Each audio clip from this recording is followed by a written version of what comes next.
El pueblo embrujado. Prólogo. Villa Muerte era un pequeño pueblo situado en un valle oscuro y olvidado, rodeado de montañas imponentes y bosques densos. Fundado en el siglo XVIII, el pueblo había prosperado durante un tiempo gracias a la minería y la agricultura. Sin embargo, una serie de tragedias y fenómenos inexplicables comenzaron a ocurrir, llevando a su declive y eventual abandono. Para cuando el siglo XX llegó a su fin, Villa Muerte se había convertido en un pueblo fantasma, conocido únicamente por las historias de horror que circulaban entre los pocos que aún se atrevían a hablar de él. Ezequiel Ríos era un historiador y escritor de cuentos de terror. Había oído hablar de Villa Muerte a través de un viejo diario que encontró en una tienda de antigüedades. Fascinado por las historias de desapariciones, espíritus vengativos y rituales oscuros, decidió viajar al pueblo para investigar y tal vez encontrar inspiración para su próximo libro. La carretera que llevaba a Villa Muerte era sinuosa y estrecha, bordeada por árboles que parecían susurrar secretos antiguos. Ezequiel llegó al pueblo justo al anochecer, estacionó su coche en lo que parecía haber sido la plaza principal y se aventuró a pie. Las casas, muchas de ellas en ruinas, se alzaban como sombras silenciosas en la penumbra. El aire estaba cargado de una sensación de espera, como si el propio pueblo estuviera conteniendo el aliento. Explorando una de las casas más grandes, Ezequiel encontró un diario perteneciente a un hombre llamado Felipe Ramírez, un minero que había vivido en Villa Muerte a mediados del siglo XIX. Felipe narraba la historia del auge y caída del pueblo, y hablaba de una mina que había sido la principal fuente de riqueza. Sin embargo, algo oscuro había ocurrido en esa mina.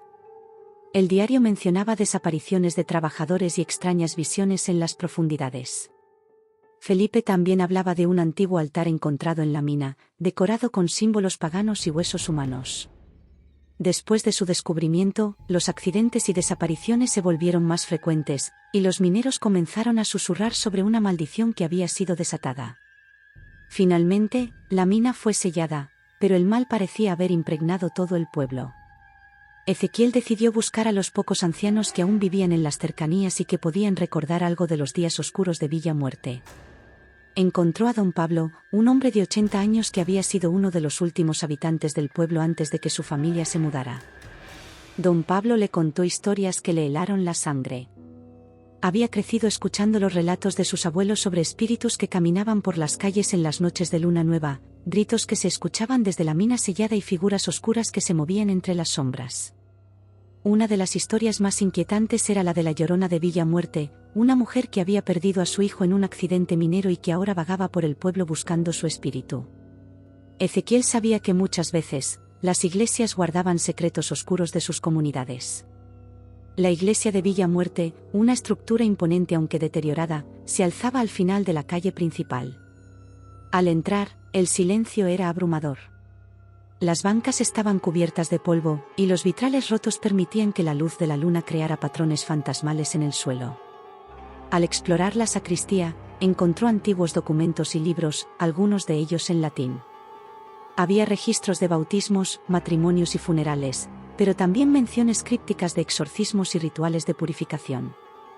En el altar, debajo de un paño descolorido, encontró un grimorio, un libro de hechizos y conjuros.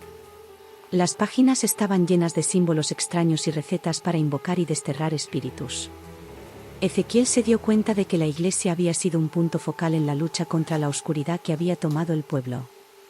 Una de las casas más imponentes de Villa Muerte perteneció a la familia Pérez, conocidos en el pueblo por su influencia y riqueza. Sin embargo, los Pérez habían desaparecido misteriosamente una noche, y su casa había sido evitada desde entonces por aquellos pocos que aún se aventuraban cerca del pueblo.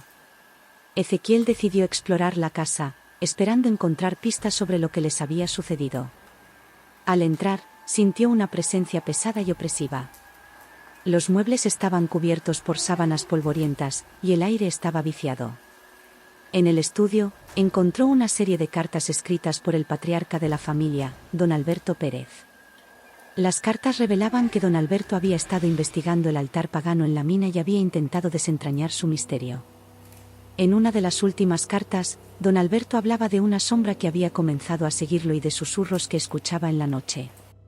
La última carta era apenas legible, pero mencionaba un ritual que debía ser realizado para apaciguar a los espíritus y sellar definitivamente el mal que había sido desatado. Desafortunadamente, la carta se interrumpía abruptamente, sugiriendo que algo terrible había ocurrido antes de que pudiera completar sus planes. Durante sus investigaciones, Ezequiel encontró una leyenda que parecía ser común en Villa Muerte, la historia de un niño que se había perdido en el bosque cercano. Según la leyenda, el niño había sido visto por última vez cerca de la entrada de la mina. Su madre, desesperada, había buscado ayuda de un chamán local, quien realizó un ritual para encontrar al niño. Sin embargo, en lugar de traer al niño de vuelta, el ritual pareció enfurecer a los espíritus del lugar. La historia decía que el niño aún vagaba por los bosques y las calles del pueblo, buscando a su madre. Aquellos que lo veían, a menudo escuchaban su llanto antes de encontrarse con él. Se decía que mirar directamente a los ojos del niño perdido traía desgracia y muerte. Convencido de que la mina era el epicentro de los sucesos oscuros en Villa Muerte, Ezequiel decidió encontrarla y explorarla.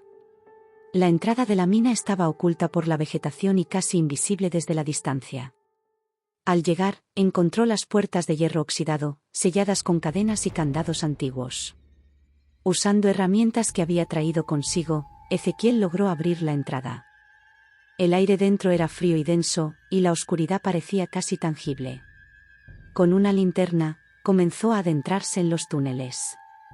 Las paredes estaban cubiertas de extraños símbolos y marcas que recordaban a los del grimorio que había encontrado en la iglesia. Mientras avanzaba, comenzó a escuchar murmullos y susurros, como si las propias paredes estuvieran vivas. Llegó a una cámara amplia donde encontró el altar pagano que Felipe Ramírez había descrito en su diario. Estaba cubierto de polvo y telarañas, pero aún emanaba una energía inquietante. Mientras examinaba el altar, Ezequiel sintió una presencia detrás de él. Al girarse, vio una figura oscura, una sombra que parecía moverse y retorcerse. La sombra no tenía una forma definida, pero irradiaba maldad pura. Ezequiel retrocedió, intentando recordar los conjuros que había leído en el grimorio. La sombra avanzaba lentamente, llenando la cámara con una oscuridad que parecía absorber toda la luz. Ezequiel, con el grimorio en mano, comenzó a recitar uno de los hechizos de destierro. La sombra se detuvo, como si estuviera evaluando el desafío, y luego se abalanzó sobre él. Ezequiel sintió un frío intenso mientras la sombra lo envolvía, susurrando palabras incomprensibles en su oído. Ezequiel luchó por mantener la concentración mientras recitaba los conjuros. Sentía que su fuerza vital estaba siendo drenada por la sombra. Sin embargo, su determinación era fuerte, y finalmente, la sombra comenzó a retroceder, debilitada por las palabras del grimorio. Con un último esfuerzo, Ezequiel recitó el conjuro final, y la sombra se disipó con un grito ensordecedor. El aire en la cámara se aclaró, y Ezequiel cayó de rodillas, exhausto pero victorioso. Sabía que había logrado desterrar a una de las entidades malignas que había estado atormentando Villa Muerte. Ezequiel entendió que desterrar a la sombra era solo el primer paso. Debía realizar el ritual que don Alberto Pérez había mencionado para sellar definitivamente el mal en la mina. Reuniendo todos los elementos necesarios, incluyendo algunas hierbas y artefactos que había encontrado en la iglesia y las casas abandonadas, Ezequiel se preparó para el ritual. La noche siguiente, bajo una luna llena, Ezequiel regresó a la mina. Encendió velas alrededor del altar y comenzó a recitar las palabras del ritual.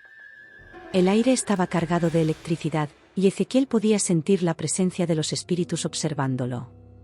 El grimorio mencionaba que para completar el ritual, se necesitaba un sacrificio de sangre. Ezequiel, decidido a terminar con la maldición de Villa Muerte, hizo un pequeño corte en su palma y dejó que su sangre cayera sobre el altar. Al hacerlo, una luz brillante emanó del altar, y Ezequiel sintió una energía poderosa que recorría su cuerpo. Los símbolos en las paredes comenzaron a brillar, y un viento fuerte surgió de la nada, apagando las velas. La cámara entera tembló, y Ezequiel cerró los ojos, continuando con el ritual. Cuando finalmente terminó, el viento cesó y la luz se desvaneció.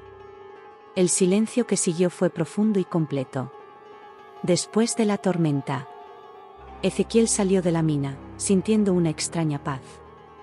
El aire del pueblo se sentía más ligero, y el ambiente opresivo había desaparecido.